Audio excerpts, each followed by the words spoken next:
On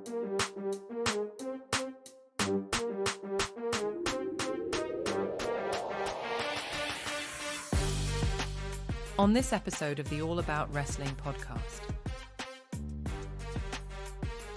we are discussing the latest in wrestling news. AEW signs a superstar and Sammy Gavara gets suspended. You don't want to miss this, so keep it locked.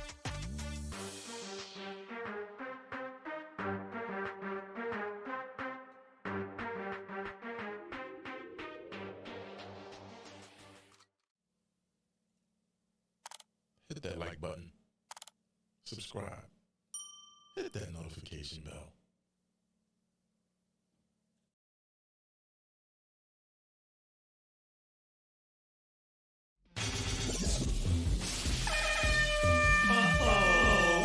Do y'all know what time it is? Do y'all really know what time it is? It's time to grab your popcorn, grab your best beverage. It's time to relax your ears. Wrestling season has returned, baby. Ooh, yeah! That's right. And it's time for your main event.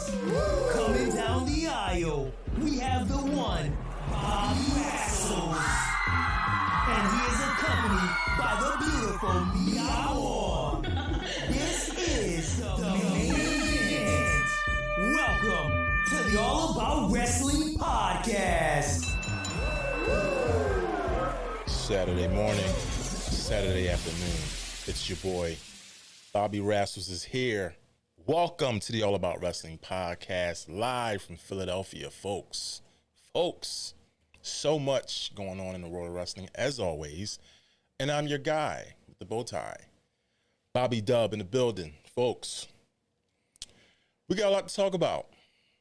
We have a lot to talk about. We're going to break it down, analyze it, as we do, as we must. Folks, I'm pretty sure you know by now, Kazuchika Okada signed. He's all elite, AEW. We're also going to talk about Sammy Gavara being suspended. Huh? All right, so my position on the Sammy Gavara suspension has changed. I've since then reconsidered my position, all right? And I will tell you why. I will explain why. It all makes sense, all right? So stay tuned. Folks, the social media world has been buzzing with respect to Maxine Dupree and the YouTube short that I posted close to a week ago. So many comments, folks, so many comments. I want to dive into this. Everyone has chimed in. What are your thoughts? What is your opinion with respect to this? I did respond to a lot of the comments, and here's one of them. All right. FNG21. He says, if she sucks, she sucks. Praising women for not doing things well is why they never improve. If she doesn't like being told she sucks, maybe she should put in the effort to get better. It makes a lot of sense. Okay. Of course, there's two sides, maybe even three sides to this story. The wrestling community, the wrestling fans, the wrestling world has spoken. We go to another comment. Renegade Jr. Exactly. I kind of felt this was taken way too seriously. People booed Cena for years. Still do to this day. People hate his gimmick. We aren't shedding tears over it. Nia Jax is a very hated wrestler, yet does not complain. Maxine needs to be put in NXT. Train, get better, and prove that she's better than the comments being made about her. Get real, people. Wrestling is a double-edged sword. I agree. I definitely agree.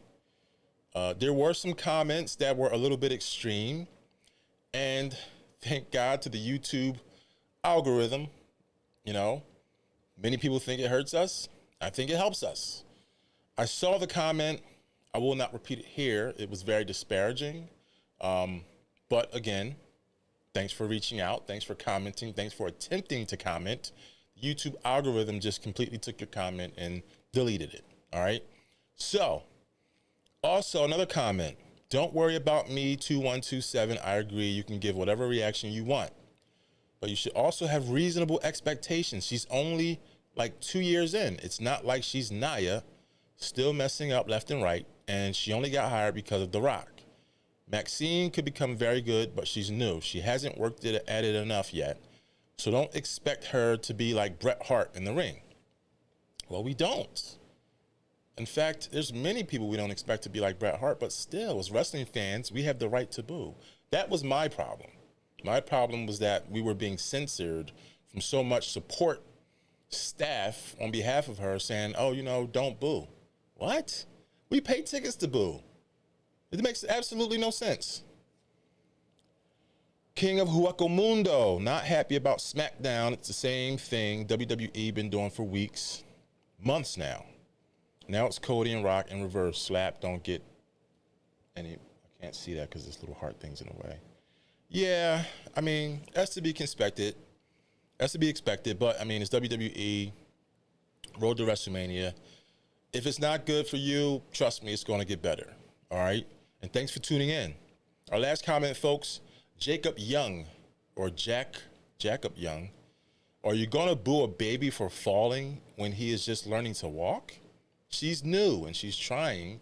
You honestly shouldn't boo her. But y'all ignorant asses can't be told nothing. Wow. So we're ignorant for booing her. I respect your position.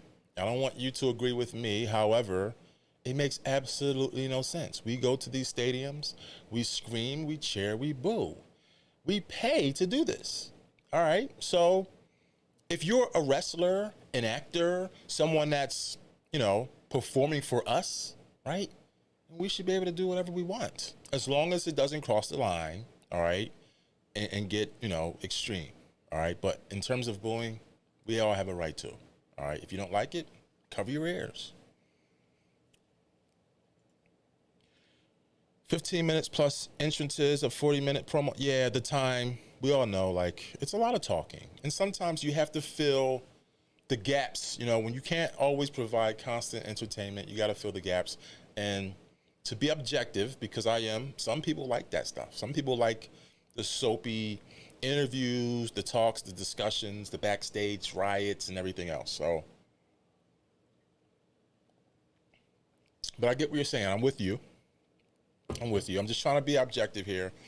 For a long time, I disagree with a lot of the things that WWE were doing with respect to the presentation, But as viewers, we're just forced to just feed off what they give to us, right?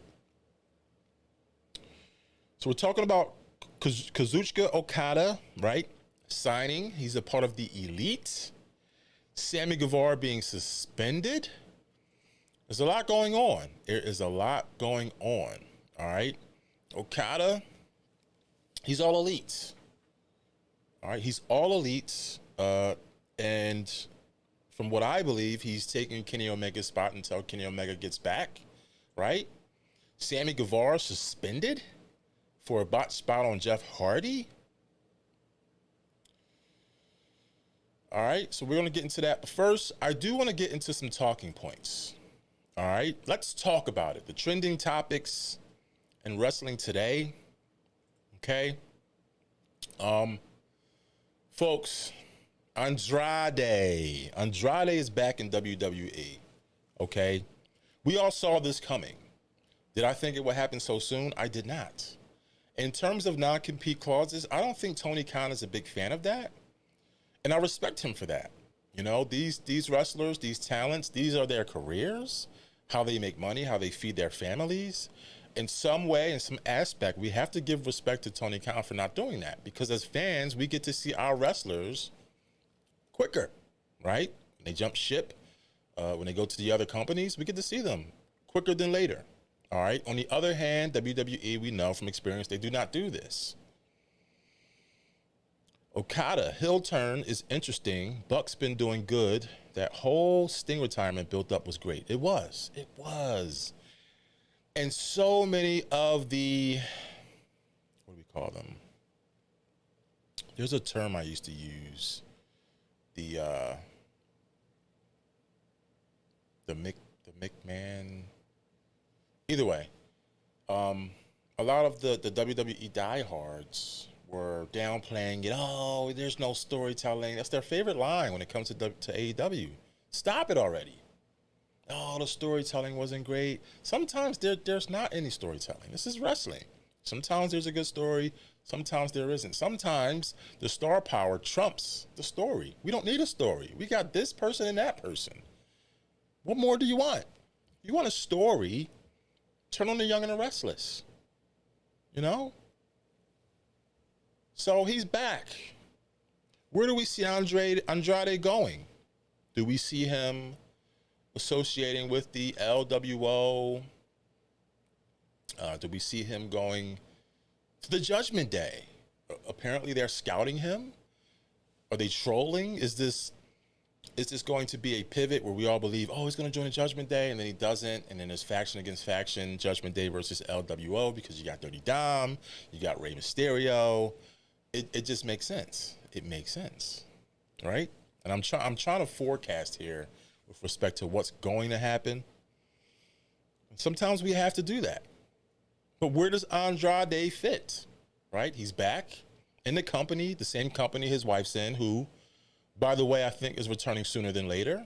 There was some reports that her injury is healing quite nicely. All right. So cheers. We hope to see Andrade hopefully get some TV time. You know, the grass is not always greener back on the other side. You know, and I know that was an issue with regard to, you know, the perspective, the expectation in AEW getting more TV time. We know there seems to be a booking problem in AEW with respect to wrestlers getting the deserved time that they need. However, with Andrade returning to WWE, are we going to see an improvement? Or are we going to see Andrade more often? Time will tell, all right? That means we just have to keep it locked. And of course, I'll be back with an episode talking about it, you know, whether it's pass or fell, whether Andrade is more of a presence on our TV screens. Kenny Omega. There's been a lot of social chatter relating to Kenny Omega potentially ruining wrestling. What are your thoughts? If I had to guess or assume exactly what people mean, I would say they're talking about his ability to book and create matches, create storylines, his creative freedom. Is that what we're talking about? Kenny Omega, in my opinion, is he's in the top 10 greatest wrestlers in current time. I will say that. I do not think there was any bad booking or any bad decisions made on his creative design in AEW. I think we've been getting as much as we've hoped for. And he's very passionate about his sport and his career, so much to the degree of him getting injured and having to rest up and heal all of his wounds for us. But did Kenny Omega ruin wrestling? If you ask me, I'd say no. I'd say he's been a stark contribution, a stark contributor to wrestling.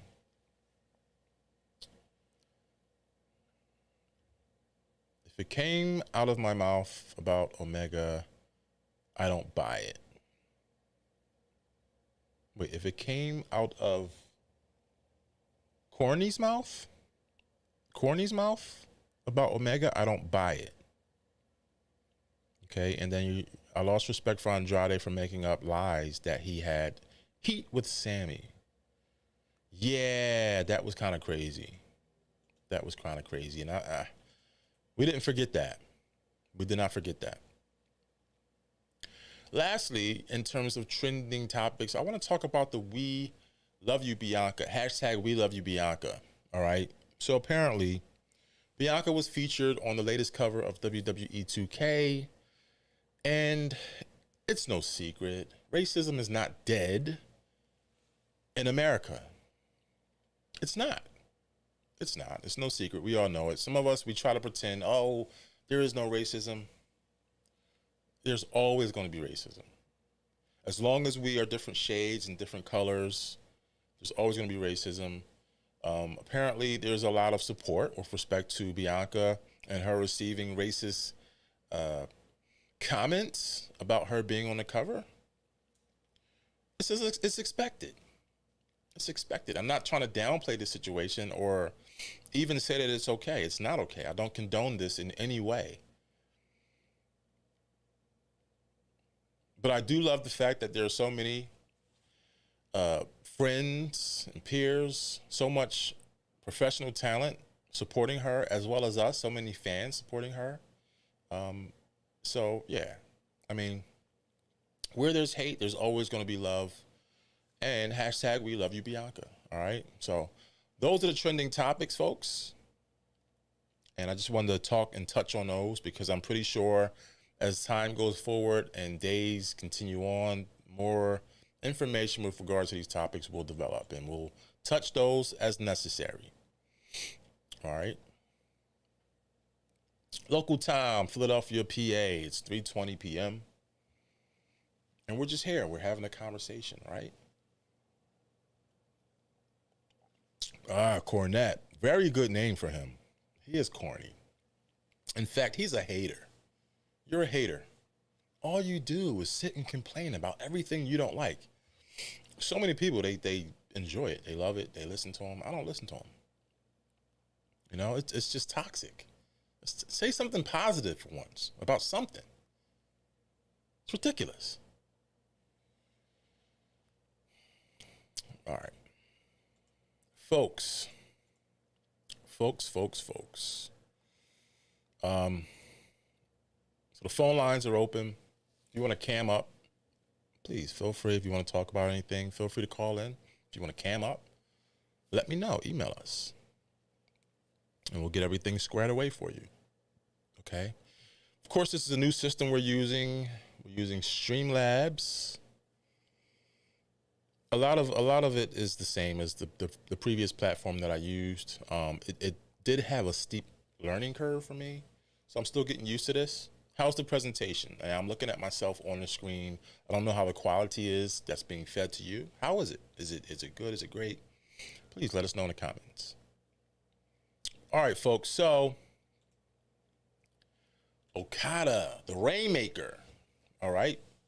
AEW's latest surprise, if you watched AEW Dynamite, folks, it was great. It was great.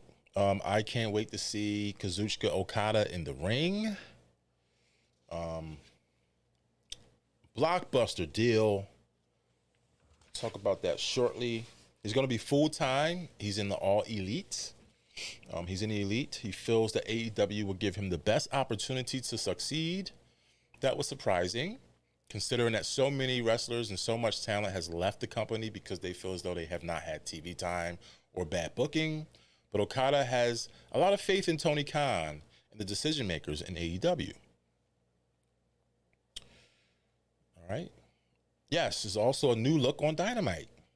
Yeah, a new look, new theme song, new intro video. It's great. I like it. And apparently, it's the new season of Dynamite. So, really looking forward to that.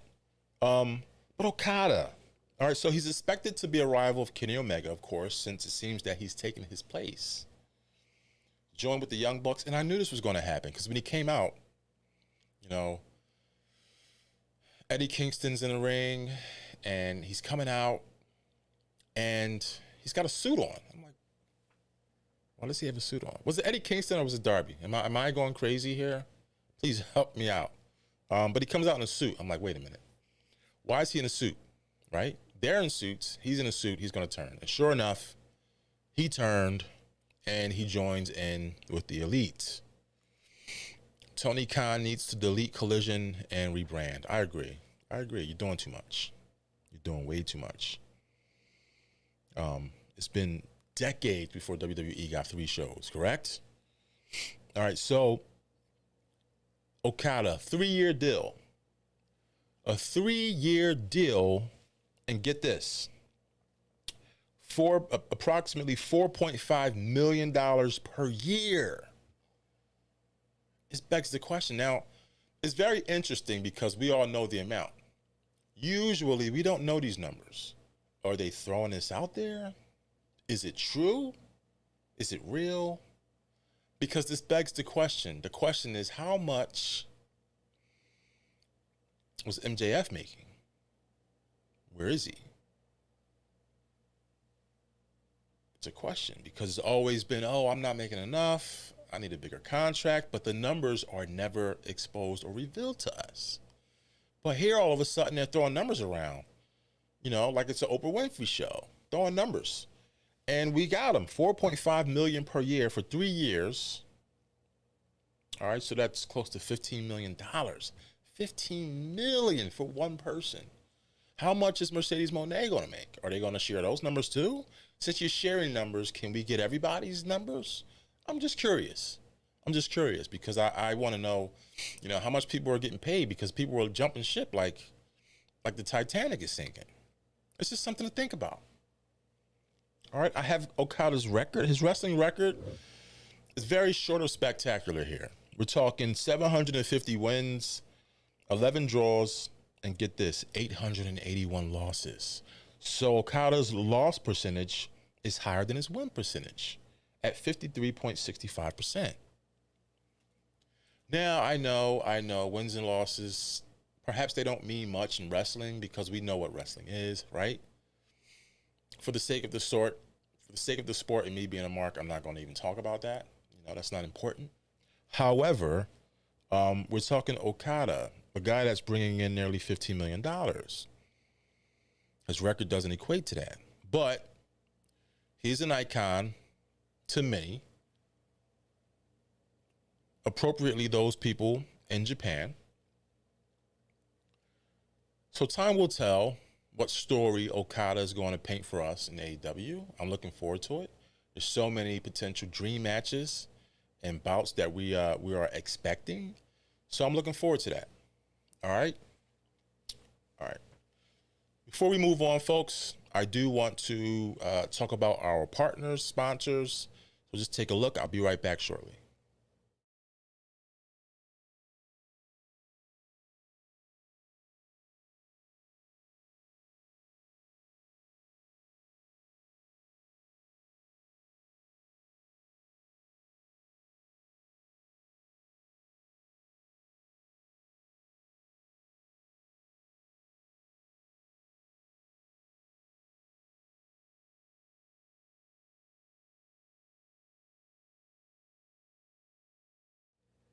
All right, folks.